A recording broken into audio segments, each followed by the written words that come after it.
18व्या लोकसभेच्या निवडणुकीच्या प्रचाराच्या निमित्तानं आज आपल्या गावाला गावभेट देण्यासाठी आपल्या सगळ्यांचे आशीर्वाद मागून पुढील कार्यक्रमासाठी जाण्यासाठी मी या ठिकाणी उभा आहे। येणाऱ्या 13 मेला लोकसभेच्या निवडणुकीचं मतदान होणार आहे। आपल्या सगळ्यांना माहिती आहे की ही लोकसभेची निवडणूक ही गावभावकीची निवडणूक नसून ही देशाची सर्वोच्च निवडणूक आहे। या निवडणुकीच्या माध्यमातून आपलं सगळ्यांचं भवितव्य ठरणार आहे। एका बाजूला शेतकऱ्यांचं भवितव्य 5 वर्षात कसं असणार आहे, देशाची अर्थव्यवस्था 5 वर्ष कशी राहणार आहे आणि देशाला स्थैर्य देण्याची ताकद कोणात आहे हे ठरवणारी ही निवडणूक आहे। मी या निमित्तानं आवर्जून आपल्याला सांगू इच्छितो, मी 15 वर्ष या विभागाचं खासदार म्हणून आपण मला निवडून दिलं आणि 15 वर्षामध्ये मी सातत्यानं आपल्या अडीअडचणीला आपल्याला जेव्हा गरज पडेल तेव्हा मी ह्या मतदारसंघामध्ये उपलब्ध राहिलो। एवढंच नव्हे तर 20 वर्षातले जवळजवळ सगळे रविवारी जनता दरबार घेऊन लोकांच्या समस्या सोडवण्यासाठी मी लांडेवाडी या ठिकाणी कायमस्वरूपी उपलब्ध राहिलो। परंतु गेल्या 5 वर्षात आपण सगळं पाहिलं, गेल्या 5 वर्षामध्ये आपण ज्याला निवडून दिलं त्या लोकप्रतिनिधींनी आपल्याकडे साफ दुर्लक्ष केलं आणि दुर्लक्ष करताना कारण सांगत गेले की मला लोकसभेमध्ये प्रश्न मांडायचे असतात, लोकसभेमध्ये भाषणं करायची असतात। आपल्या खासदारांनी लोकसभेमध्ये 5 वर्षाचे 1825 दिवस असतात। 1825 दिवसापैकी फक्त 161 दिवस दिल्लीमध्ये ते राहिले। उरलेले 1700 दिवस ना मतदारसंघात, ना दिल्लीत, ना लोकांमध्ये, ना कोणाचे कामं।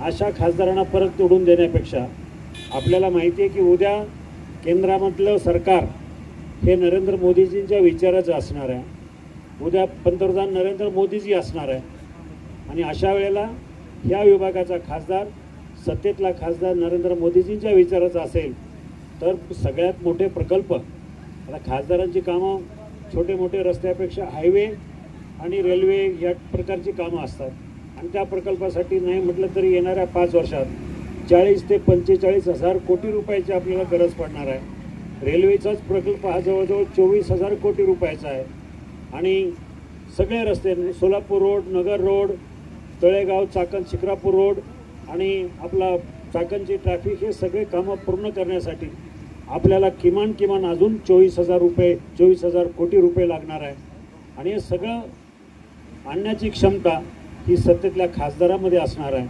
आणि म्हणून चुकीचा खासदार निवडून दिला तर गेल्या 5 वर्षात आपले काय नुकसान झालं आहे मतदारसंघात आपल्या सगळ्यांना माहिती आहे। बोलायला तर चांगलं आहे, भाषणं चांगली करतात, पण 5 वर्षामध्ये केंद्र सरकारकडनं एकही रुपया, सिंगल रुपया आपल्या मतदारसंघासाठी आणू शकले नाही। म्हणून मला त्यांच्यावर जास्त काय बोलायचं नाही, मला आपल्या मतदारसंघासाठी बोलायचं आहे, उद्याच्या पिढीसाठी बोलायचं आहे। आणि हे सगळं करत असताना मला आपल्याला विनंती करायची, शेतकऱ्यांचे प्रश्न सोडवण्याची क्षमता ही केंद्र सरकारमध्ये नरेंद्र मोदीजीच्या माध्यमातून आज जरी दुधाचे भाव असतील, कांद्याचे भाव असतील, हे वरचढ होत राहतात, कधी खाली कधी वर, पण हे सगळं होत असताना जेव्हा शेतकरी अडचणीत असतो तेव्हा सरकार शेतकऱ्याच्या पाठीशी उभा राहतो। मध्यंतरी आपण 10,000 टनाची निर्यात बंदी उठवली, 10,000 टन निर्यातीला परवानगी दिली, त्यामुळे शेतकऱ्याला तो दिलासा मिळालेला आहे। दुसरा प्रश्न, दुधाच्या संदर्भामध्ये राज्य सरकारनं 5 रुपये प्रति लिटर अनुदान दिलेलं आहे। सरकारला वाटलं की शेतकरी अडचणीत आहे, सरकार धावून जातं आणि शेतकऱ्यांच्या सुखदुःखामध्ये सहभागी होऊन आपण सगळेजण, आमदार असतील, खासदार असतील, आम्ही सगळ्यांचं कर्तव्य आहे शेतकऱ्यांना दिलासा देण्यासाठी आम्ही हे दोन्ही सरकार, राज्याचं सरकार आणि केंद्राचं सरकार, दोन्ही सरकारबरोबर पाठपुरावा करून आपले प्रश्न सोडवू। नुसते समोरच्यांना फक्त एकच काम जमतं, प्रश्न उभ्या करणं, अडचणी उभ्या करणं।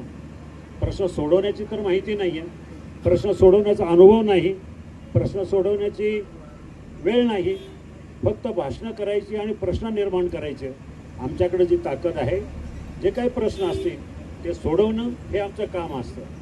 तुम्ही कांद्याचा प्रश्न काढला, सरकार पुढं आलं आणि सरकारनं 10,000 टनाला निर्यात बंदी उठवली।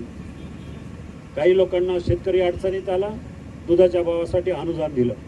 आज मला सांगा, जवळजवळ 12 कोटी शेतकरी, भारतातले 12 कोटी शेतकऱ्यांना प्रत्येक वर्षी 6,000 रुपये म्हणजे 72,000 कोटी रुपये प्रत्येक वर्षी हे सरकार देतं, केंद्र सरकार देतं.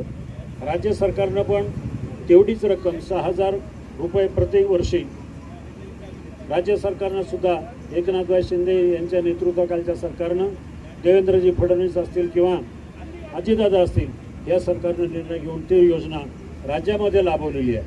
म्हणजे शेतकऱ्यांच्या संदर्भामध्ये आम्हाला जी कदर आहे ती विरोधी पक्षांना फक्त आवाज उठवणं आणि आवाज निर्माण करणं एवढं जमतं.